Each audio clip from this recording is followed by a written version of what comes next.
To start by acknowledging the fact that I look like Jack Black got lost in the Spencers. Like, I know that I look like this. And one of the things growing up was that there was like white and there was black, but it was mostly just poor. Like, we were just poor, like kind of 2 tank tops in the wintertime, poor. Like, just trying our best. Like, racism didn't really fit in when you and Jamal was sharing a plum, you know? And one of my fondest memories is I had this best friend named Kevin that lived 2 apartments down. There were apartments, I think there were cardboard box with like brick texture painted on the side. Like, we were trying our best. We had a Nintendo 64. When I say we, he had a Nintendo 64 that I had to play Luigi, because all we had was Mario, the original, and he had double hops, but nobody wanted to be Luigi. He was Mario every single time. And we were like 10, 11 years old, and no 10, 11-year-old room is clean, and his mom would just bust in the door like SWAT. Little context on his mom.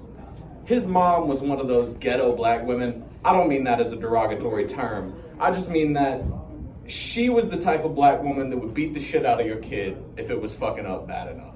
Like she would come up like, hey, this motherfucker, I'ma call you anytime you need. Use my fax, my email, my home phone. You ain't gotta choke him out. Just turn until he turn red.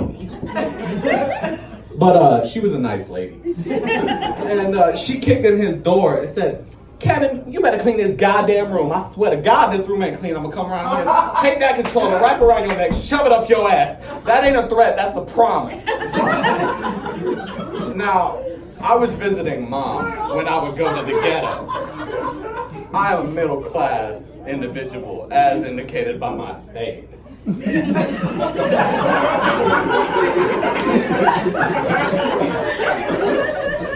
I got that fade today.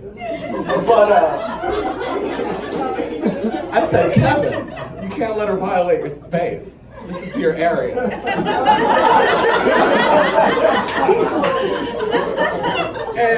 And he looked at me like he was straight out of Roots. He said, you best get out of here with that. She gives me food. She gives me sleeps. She gives me nice things when I'm good. You best get away from around here. And I said, I'm gonna have a conversation with her, Kevin. She slapped the fuck out of me. And I turned into him, wet in the wall. On the first night, we slept by the river.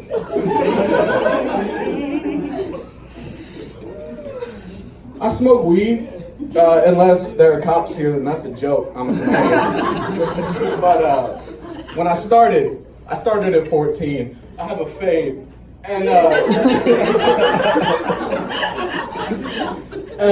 my buddy Zach had always been interested. He'd been popping fucking Xanaxes since he was, I don't know, 11. He thought they were candy, I guess. He was messed up all the time. And he was like, bro, I want to get high.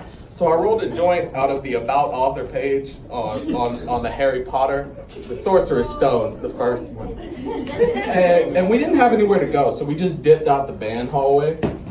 And we were standing literally at the back of the school. Anybody could have pulled up, seen us smoking. And he goes, dude, what if somebody comes up?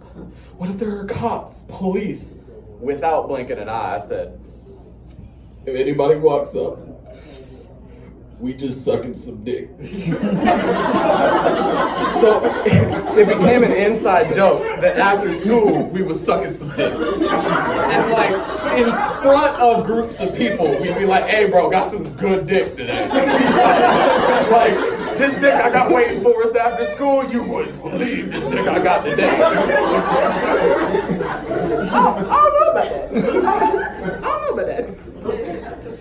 Turns out Grindr is not an app for weed. There was a lot of sucking dick. And I was excited.